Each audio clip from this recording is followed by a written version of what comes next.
You come walking over the crest of the hill, and then suddenly you look there. Bang!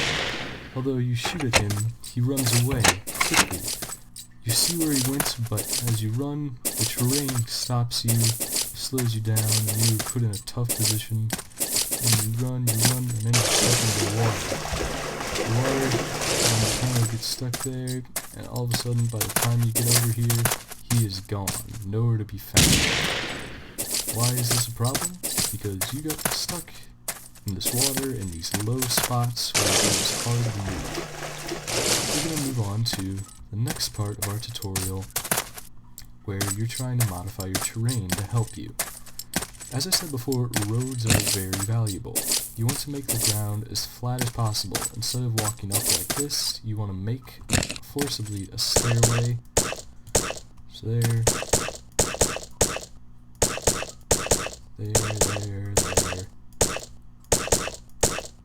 And then you've got a nice, cleaner way up and down everything. That is one way to be useful. Another thing, like I was showing you before, is the roads. But let's say you're trying to get across rivers or any kind of vast gap. It could be from that mountain all the way over to this mountain, or any kind of thing. You need a bridge. Bridges have been a critical part of Ace of Spades ever since it began.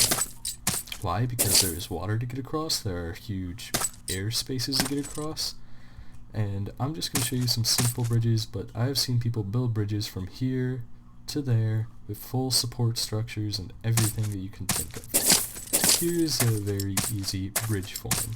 This allows you to just walk across, to sprint across, to do anything, and you don't have to get your feet wet. You don't have to slow down at all, you don't have to mess with, I'm trying to jump, and I can't get out. It's just walk across, simple and fast. In fact, you can even connect it into your road. However, there are a few advantages and disadvantages to bridges like this. One, you can throw it up really quickly. You just do one or two across, and then bam, you run across, your friends can run across, and it's that simple.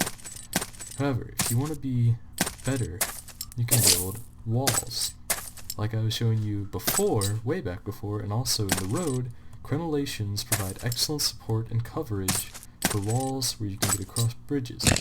If you know you don't want to be fighting out of it at all, you can always just block it in. That way it'll be completely defensive. You can even build on top, and then it'll be blocked in, and you're safe. However, most of the time, crenellations will do, or even just a too high wall that'll keep you safe from danger. This bridge poses several problems. For one, there's no real support. I can dig through it, and then it'll fall. And then, next thing you know, it's gone. Another thing, if you look on the mini-map, up in the top right, you can see a little gray line. That means the enemy can locate your bridges and destroy them, or if they're smart, they'll know where you'll be regularly going to, and they'll keep killing you there. As I said before, and bam, you have a bridge. Let's go on to another model. So, we're going along, and next thing you know, ignore that guy. I don't know who he is, he's not part of this. You have this kind of bridge, where, as you can see, it's very strange colors, but you can't see it on the minimap. Why is that, you say? That is because, if you look around, this is the same color as what is below. These are harder to build though, they require more time, you have to be careful of picking your colors, and they generally will be smaller. That doesn't mean you can't make them huge and big and amazing and powerful, but it takes more time and more effort. So, it's a simple bridge, but it's invisible, it doesn't let anybody know where you are, it's going to hold stick with people I've been using for ages, but again, if anything goes wrong, bam, you're down in the water, down in the lava, down in wherever, and sometimes this water isn't so friendly. So, that's about it for tactics in the game. A couple more things you may want to know is T is global chat, so hi. Y is team chat, and it'll show up in whatever color your team is.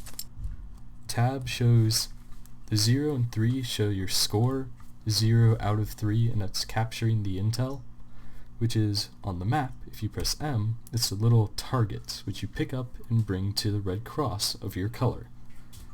The map shows an overhead view, and so you can see where everything and everyone and on your team is.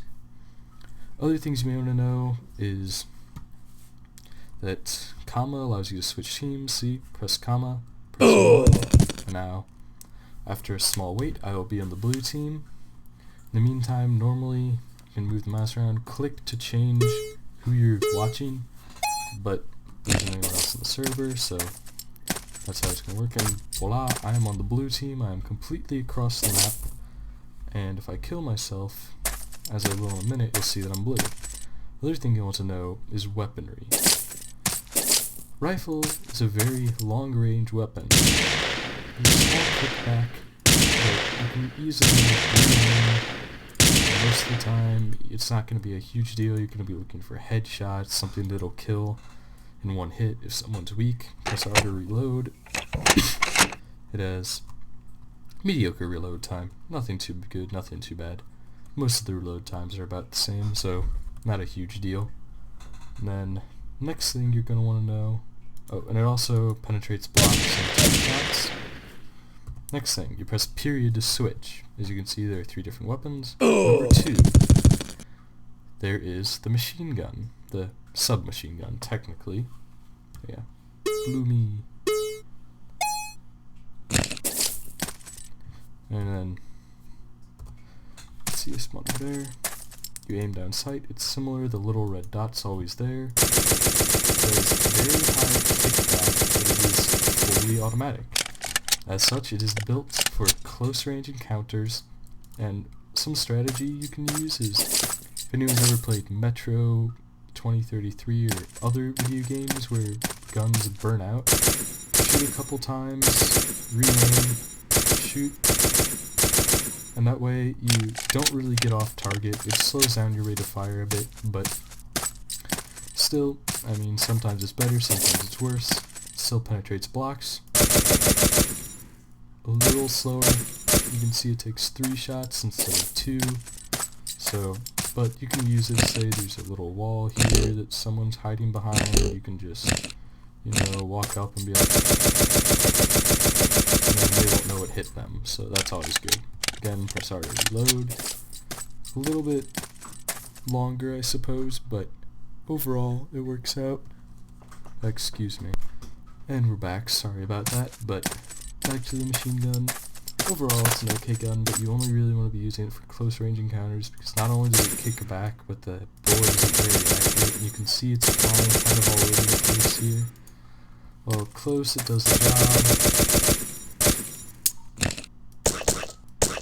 job. And now the server's lagging, but we're not going to worry about that. While close, it does the job. Far away, you might want to stick with the rifle, or perhaps our third weapon, the shotgun.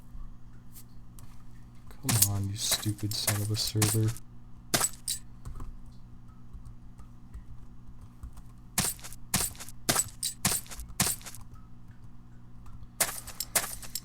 Alright, be right back. Sorry about that, everyone. The server disconnected me and crashed, so we'll be getting back with our third gun. This is the shotgun. This works similar to the rifle in the aim down sight and the sort of mechanics, but it fires 6 or 8 different pellets. It has a tremendous kickback, but it also does power damage to blocks you never see anywhere else. So you see someone runs into a little base, you just loading on it.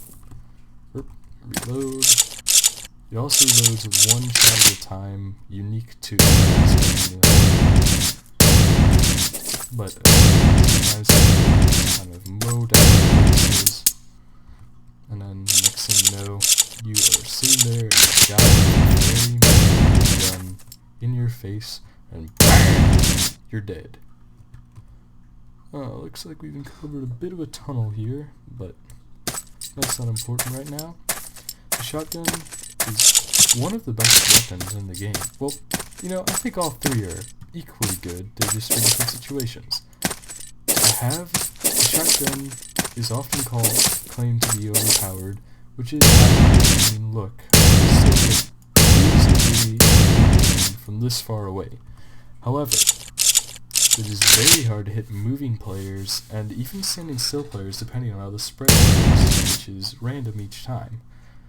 But one thing that I do love about it is suddenly ammo. You gotta reload. You reload one at a time, so if you see someone, you can shoot, and you don't have to worry about reloading the rest of the way. However, it has its drawbacks. You can see that is a tremendous kick. We'll just line it up right here. The kick is huge. You gotta lower it back down.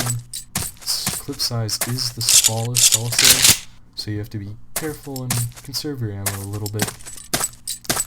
And then, other than that, it does a lot of damage, and it's really useful in close range, similar to the submachine gun, but it also can work at medium range if you see someone over there, or you're just trying to mow down blocks. Last thing, as you can see, 0 out of 3. That is because of this, the intel. You have to capture the other color's piece of it and then get it back to your base. So you can see the little crosses on the map, and that is what you will be trying to get to capture.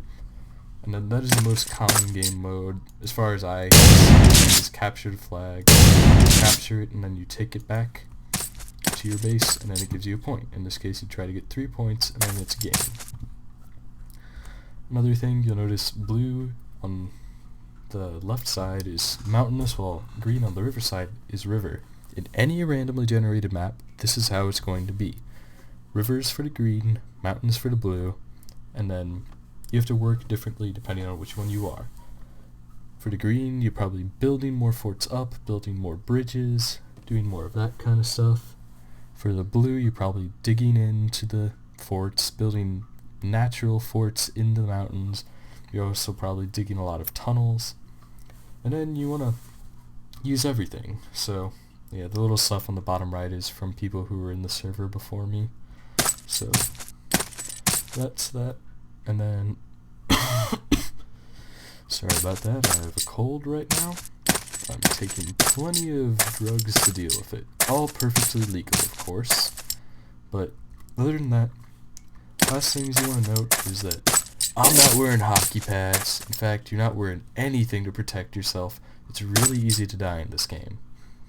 Another thing, a common courtesy, is that just because someone kills you does not mean that they are using aimbots. That I've had people come up and be like, "You're hacking, you're using aimbots." No, I just hit you with a headshot. Just because that happens doesn't mean that I'm using cheating. Oh, someone joined. We're not going to worry about them because we're going to log off very soon. But if someone is using an aimbot, you can do /votekick. But we don't need to because nobody is doing that. And then you can hear a buddy around here somewhere. You can see him. Yeah, he's over there on the map. You need to go over here. Yep, there he is. Hovering over them gives you a name. But no one else to play with, so we're going to be logging off soon and getting into some real gameplay. But it's a really fun game because of how it's dynamic. You can do anything you want, and then you can build anything you want. That little sound you heard always happens whenever someone grabs the intel, just letting you know, or captures it. And other than that, I think that's about all there is. In order to stay alive, you can sprint a lot and crouch a lot, and make sure one thing you can always do is stick into the ground, wait for everything to blow over, and if anybody sticks their head over you, they die. That's it. I'm gonna go find a real game so we can make ourselves a first gameplay video. Thank you for watching. Make sure to like and subscribe if you enjoyed it. Comment, tell me what you think. If there's anything you like, if you want me to keep playing this, tell me and I'll keep playing this. Check out any of my other Let's Plays that may be up by now, and see you next time. Bye.